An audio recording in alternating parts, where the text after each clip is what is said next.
Hey, my name is Beau Taillefer. I am a musician and music teacher, and in this video, I want to talk about the power of repeated listening and creating playlists. So basically, the pitch or the idea is that to develop good audiation skills, you need a large vocabulary of musical patterns. So these could be tonal patterns,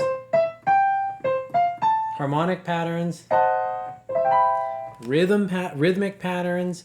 You need a lot of these kind of ingredients of music stored in your psyche at a non-conceptual level. So I'm not talking about knowing the names of all this stuff. I'm not talking about knowing the theory. I mean at a very raw, intuitive gut audiation level, you can hear these things in your head and they have musical meaning. That is essentially what makes a good musician a good musician. And if you dive into the history of any super skilled musician, they are going to tell you that there are pieces that they listened to when they were kids. There are albums that they listen to on repeat. And this is where people actually get their musical vocabulary from. And there can be a bit of a challenge in when you start learning about Edwin Gordon's music learning theory or audiation, which is a term that he coined. There can be a challenge knowing how to actually build musical patterns. And so there's some great resources out there. Andy Mullen's YouTube channel is fantastic. Eric Bluestein has a great blog and great resources. There's all kinds of stuff on the GIA publishing website, the Gordon Institute of Music Learning. The Gimmel has a lot of good resources. So there's material out there, but I want to translate this just into a more everyday perspective. How do musicians just in the wild learn to audiate, and how do they pick up their pattern vocabularies? Like, how do jazz musicians do this, and pop musicians and rock musicians? And I'm becoming more convinced that it's from repeated listening to albums and creating playlists. And what gave me the idea for this is a couple of years ago, someone recommended this book online by Rand Blake, who's a wonderful musician and piano player. He is a professor emeritus at the New England Conservatory of Music, and he ran the improv department. And so, this book, Primacy of the Ear, there's a main section in this book where Rand talks about the importance of listening to music and the importance of repeated listening and committing music to memory. And he talks about this little exercise that he would do where he would make a 20-minute recording of a varied selection of little musical excerpts. So there might be like a minute of music and then a little bit of silence, 30 seconds or a minute of silence, and then another minute or two of music. And he would take this 20-minute recording and he would listen to it every day in the morning and at night for a month, if I'm not mistaken. And his kind of reasoning for doing this and recommending this is that if you create a playlist with different styles and different musical elements, these elements of the music, the elements of the style start to percolate down really like in your musical bones, in your subconscious, at a very non-conceptual level, at a very intuitive level. And this is what allows you to create something like a new genre or a new style. He calls it third streaming. So you have two streams of styles or genres, and you kind of hammer them into your psyche through this repetitive listening, and then a third stream kind of comes out of that. But so that's fantastic, and I recommend that practice. I've done that for several years now. I've gone through periods where I've made these kind of playlists with jazz music and classical music, and my iTunes is kind of split up into playlists by month, and it's pretty amazing to see how much this can change your ears, and it's just wonderful for developing audiation skills and music skills in general. And it really helps you develop a good set of musical patterns. So little licks, little recognition of chord progressions. And I think the reason this works so well is that people and musicians in general, I think, completely underestimate the amount of repetition that's necessary and how ineffective too much repetition is in one day. And so I have some other videos on this channel, or at least they're coming, about the power of the spacing effect. And when you're learning, you need to space your practicing and listening out over days and weeks, not in an individual practice session. And so if you have a playlist or an album that you listen to repetitively and you're doing it for days and you're doing it for like a month, or maybe it's just an album you listen to a couple times a week, but that goes on for half of a year or something, those patterns start to become extremely obvious to you and extremely intuitive for you to recognize. And that's really how you build a musical vocabulary. And, I've talked on this channel before about how there's a really good set of analogies between learning to audiate music and learning to speak a language. And I think that's because a lot of the same cognitive and like literal physical brain structures are involved. The way the brain is processing language is actually kind of similar to how it's processing music. So there's a lot of overlap on best practices for how you learn things. But the essential component of being a good musician is just having a humongous musical vocabulary. And the problem with how a lot of musicians practice, even despite kind of their best intentions, is, say you have a new lick you want to learn. A lot of musicians will kind of practice like something like that a couple times, maybe they work on it a little bit, and then it kind of fades away and it hasn't really percolated down into their subconscious. They might be handling it more at a theoretical level. They know, okay, it's kind of like a C minor arpeggio, but it's not at the point where it's in their bones where they could sing it. Like if you woke them up at 3 a.m. and splashed cold water on their face and said, sing the lick, would they have it? Can they sing it under pressure? Can they improvise with it? Can they hear it silently in their mind? Can they change many keys? And really the beginning of learning to do all those things effectively is by just listening to the thing enough. And that's why we find, and Edmund Gordon found in his research, that people that grew up when they were in their musical development phase, where their audiation and music aptitude was still developing and open to radical changes, kids with high music aptitude, or just individuals with high music aptitude, have like really high levels of musical input as kids at the younger ages.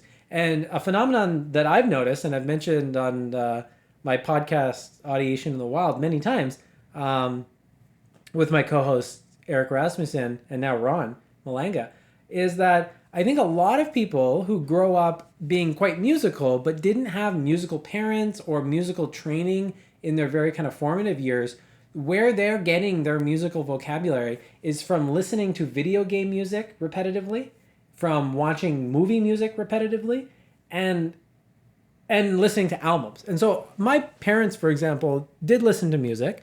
My dad especially, and my mom as well, but they weren't not musicians. But I've become more convinced that the bulk of my musical vocabulary actually came from watching movies repetitively. I mean, how kids are kind of maniacs. They'll just watch the same movie like 5 times in a row. And a lot of great Disney movies have wonderful composers. I mean, I remember watching, I think it was Warner Brothers, but Home Alone 2. I've seen Home Alone 2 so much I can just visualize hear the score in my mind. And there are so many weird little melodic patterns in the orchestral score of that piece, and it's John Williams. So I mean, what more could you ask for?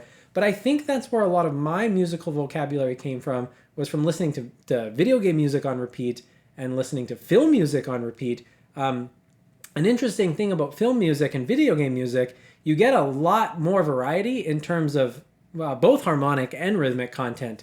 And so, if you listen to a lot of just like pop or rock music, nothing wrong with that kind of music, the harmonic palette tends to be a little more confined. I mean, there's obviously great musicians in every genre that are harmonically adventurous, but I think as a kind of a blanket statement, it's safe to assume that, if you analyze the John Williams score just randomly, it's going to be a little more harmonically in depth than if you analyze a random pop, song from the 90s. Not to put the genre down or anything like that. There's no hate. It's just a statement of fact that certain kinds of music tend to be more dense in terms of harmonic information.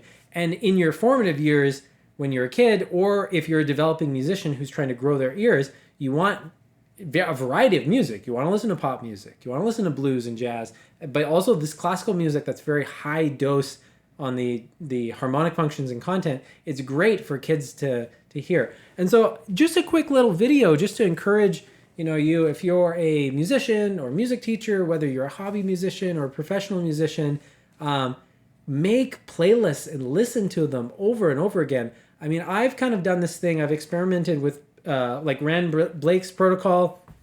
I did that for a while, for a couple of years. I kind of have my own protocol now where I have. This sounds kind of insane when you say it out loud. I'm so used to it now. I have 3 playlists that I listen to, and I do them each for 2 days a week. So the first playlist is Monday, Tuesday. Second playlist is Wednesday, Thursday. Third playlist is Friday, Saturday. And then on Sunday, I listen to just random new music. And so I have that as like a weekly recurring cycle that I go through. And so on Monday, I'm just trying to listen to whatever playlist I have for Monday all throughout the day. I just sneak it in when I'm making breakfast in the morning, driving to work. You know, at my office job right now, I'll listen to like 5 or 10 minutes of music. And it doesn't have to be, you know, there's a difference between super concentrated focus listening and having it more in the background. I think both are a fantastic idea to do. But I've noticed like really profound benefits from doing that.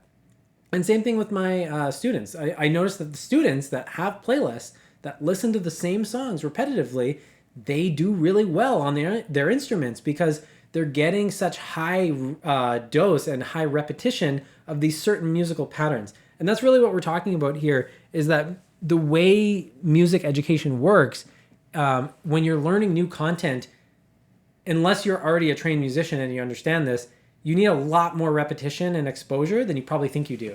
And I mean, that's really what music aptitude is. If you have high music aptitude, you can soak up content with less repetition. But at a certain point, you know, I'm 35 now. I have the music aptitude I have. There's nothing I can do about that short of, you know, crazy medical things that are going to come in the next 30 years or so.